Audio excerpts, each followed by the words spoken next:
So without further ado, I'd like to introduce Jason. Jason's become a really good friend of mine. He's a very passionate bloke from what I've seen, and he pretty much retired from his job at 29. He's now a full-time investor and a developer.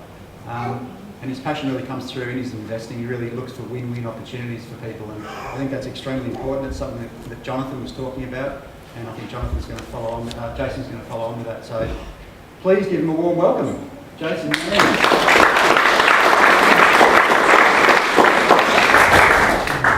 Hi everyone. Is that working? Yep. Okay. Sorry. Yeah. Thanks, Matt, for the introduction. That's a big sort of thing, I guess, for a lot of people to think that here's someone who at 29 stepped away from their work, but it was actually accidental for me and happened 8 years after I bought my first property.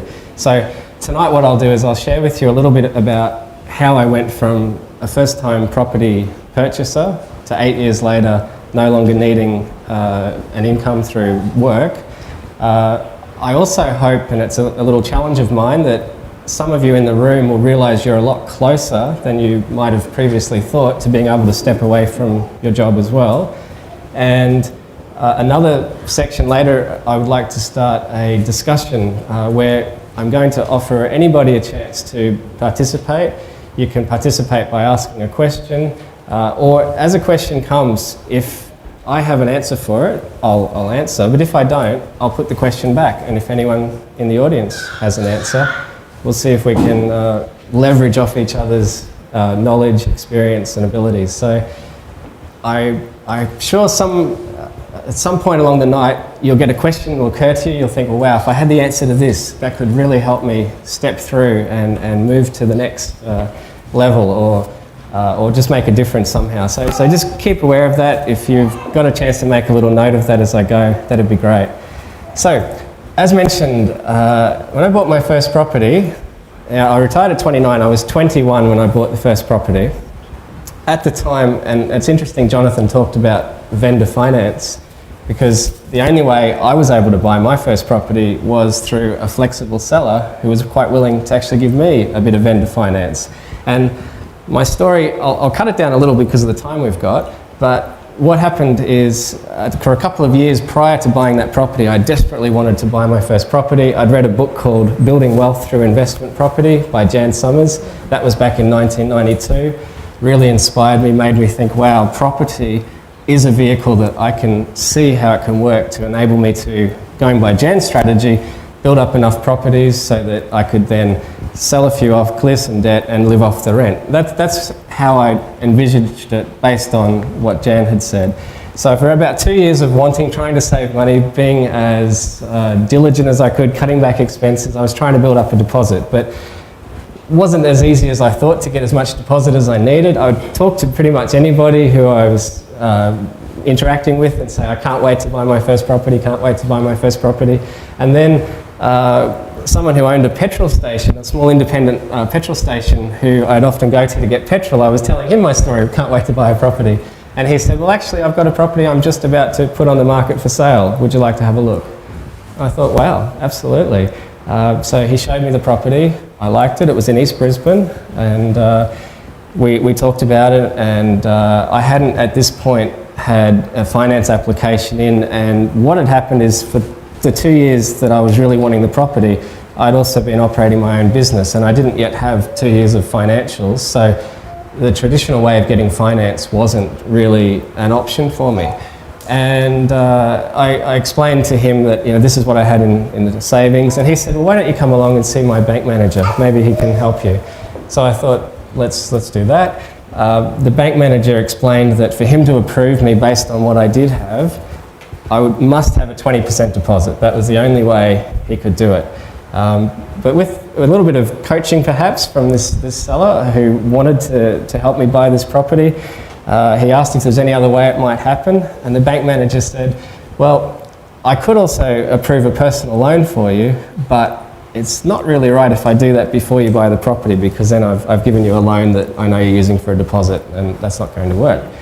He did say, though, if you're able to buy the property and come back to me a few months later and ask for a personal loan, I would be able to approve that. So the bank manager at this time, and this is back in 1994, I guess they may have had a bit more control at a branch level.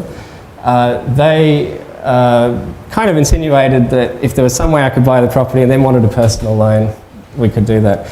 And so the seller of the property volunteered to accept a smaller deposit, which I had the equivalent of 10%, and that meant that I could borrow the 80% from the bank, giving me 90% of the purchase price, and the last 10% the seller agreed to wait until a few months later for me to get that personal loan through the bank. And I did, and so what that meant was my first purchase I was able to get into before I had the deposit to do it, and it took me out of the rental rut and basically put me on my journey where Jan's book of buying more and more properties and holding them started to become a reality. Now, over the preceding years, not too much capital growth happened in the mid-90s. Towards the late 90s, a few areas started to pick up, and I was desperately wanting my property to increase in value so I could buy more. Anyway, I'll just fast forward a little. By the year 2002, when we did have a bit of a rise in values, I was madly borrowing what I could to buy more property.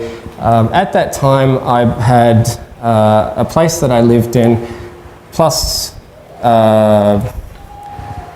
four other properties at that time. So this is now at the point where in this year, under a traditional system, you might think, well, that's not really a lot of property to just stop. And in fact, I didn't think I could retire at that point, but I had a couple of shifts in perception, and a couple of things happened that made me realise I didn't need as much property as I thought. There was a way I could do this, and I didn't know this till after the fact.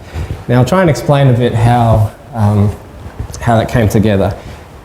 As you know, cash flow is important. We need an income to be able to service, our expenses, our lifestyle. However, my paradigm shift was I don't necessarily need cash flow week to week. In fact, I don't even need it fortnight to fortnight. If I could have a chunk of cash and have that chunk of cash sitting available to me, and let's say that chunk of cash was the equivalent to, say, 1 year's worth of income, well, I could use that like cash flow by drawing that money, and then a year could go by, and I wouldn't necessarily need money from anywhere else, providing I had some plan in place to keep it going forward. So I started to change my thinking away from cash flow is something that I need week to week or however way, if I've got a buffer of money. I call it a buffer that I can tap into and use over a period of time to maintain my expenses. Now, in 2002, what happened is that property I bought back in 1994, with the help of the vendor finance, I sold it. It had doubled in value by that time. So 8 years of owning it doubled, and that was historically what most people might expect for owning a property about 8 years. When I sold it, it enabled me to clear some debt and have some spare cash. And that cash acted as a seed, which I was then thinking I could buy more property, or I could take a bit of a break from work, because I was very sick of what I was doing at the time. And I thought, well, with this cash, I could just take a break, and then I'd be in a situation where I could find what my real passion was, see what I could do, what other type of job, and the money bought me my time back to make that decision rather than being trapped in what I was doing. And whilst I was no longer at that type of work, I started looking more at properties, and I started having more free time to focus on property, and I started to think, well, I'm just really enjoying this property thing. And at the time, I found other property that I thought represented a good buy, and committed to that, and then started just finding that instead of buying and holding, if I was willing to sell once in a while, the proceeds from the sale could top up that buffer of money and could then allow me the time again. So what I would do, I would find a property that I thought I could either add some value to, or was just something that I was buying under market value. And some of the things I love about property is the ways you can make money. You can negotiate on the way in to make sure you're getting the right price that lets you know you've already built in a profit, or you can add value while you've got it. And as experienced by myself, depending on how you sell, there's ways to even add a bit of value on the way out if you're flexible.